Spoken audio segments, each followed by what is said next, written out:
कुछ फिल्में मनोरंजन नहीं करती, वो झकझोर देती हैं। कुछ कहानियां स्क्रीन पर नहीं बनती, वो जमीन की छाती पर उभरती हैं। और आज हम उसी जमीन की धड़कन की बात करने वाले हैं। छत्तीसगढ़ सिनेमा के सबसे जुनूनी, सबसे जिद्दी और सबसे खतरनाक रूप से ईमानदार कलाकार। नाम है अमलेश नागेश और उनकी नई फिल्म दंड कुटुंब। कहते हैं शादियों में फिल्म नहीं बनती, फिल्म वहीं बनती है जहां लोग जाने से डरते हैं। और दंडा कोटुम वही जगह है जहां कदम रखना भी खतरा, पर सच दिखाना उससे भी बड़ा खतरा। लेकिन अमलेश ने कदम रखा और इस बार वो फिल्म बनाने नहीं निकले, सिस्टम की चाबी निकालकर उसकी असली आवाज दिखाने निकले हैं।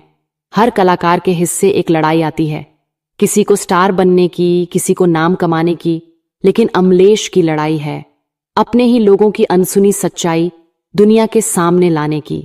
दंडा कोटुम सिर्फ किरदारों का संघर्ष नहीं, ये है एक एक्टर की हिम्मत, एक डायरेक्टर की जिद और छत्तीसगढ़ की आवाज को भारत तक पहुंचाने की कसम।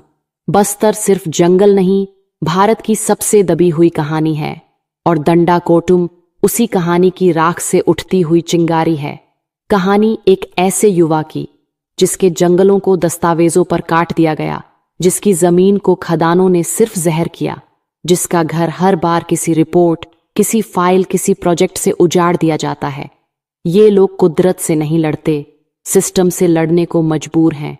दंडा कोटुम में जमीन सिर्फ मिट्टी नहीं, ये मां है, ये धर्म है, ये अस्तित्व है।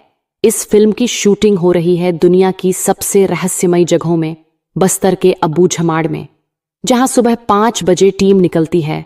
अंधेरा, पगडंडी, ढलाने, कभी कीचड़, कभी नदी, कभी घुप्प अंधेरा, और उसमें शूट होता है दंडा कोटुम।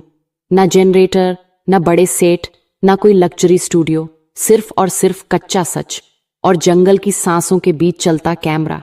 रात की शूटिंग में सिर्फ 3 आवाजें गूंजती हैं, झींगुरों की, हवा की और कैमरे की लाल बत्ती की।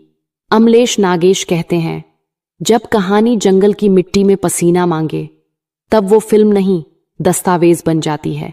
इस बार वे सिर्फ एक्टर नहीं, एक्टर से साथ डायरेक्टर की भी कमान संभाले हैं और उन्होंने एक ही बात साफ कह दी है, फिल्म सेट पर नहीं, जंगल में बनेगी।